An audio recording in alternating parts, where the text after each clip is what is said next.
সক্রিয় মৌসুমি বায়ুর প্রভাবে সারা দেশে ভারী থেকে অতি ভারী বৃষ্টি হচ্ছে। এই অবস্থা আগামী 24 জুন পর্যন্ত চলতে পারে।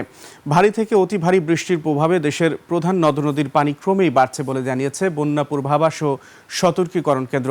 আবহাওয়া অধিদপ্তর বলছে, বাংলাদেশের দক্ষিণ পশ্চিমাঞ্চল ও তৎসংলগ্ন এলাকায় একটি লঘুচাপ সৃষ্টি হয়েছে। মাঠের অলরাউন্ডার আমি, আর ঘরের allrounder Tilex. Tilex toilet cleaner, clean মানেই টাইলক্স। মৌসুমি বায়ু বাংলাদেশের উপর সক্রিয় এবং উত্তর বঙ্গোপসাগরে প্রবল অবস্থায় রয়েছে। এর ফলেই আবহাওয়ার এমনই অবস্থা চলছে।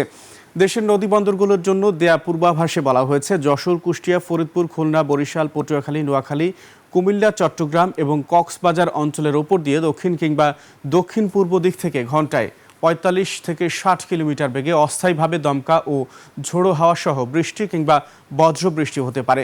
এসব এলাকায় নদীবন্দর সমূহকে 1 নম্বর সতর্ক সংকেত দেখাতে বলা হয়েছে।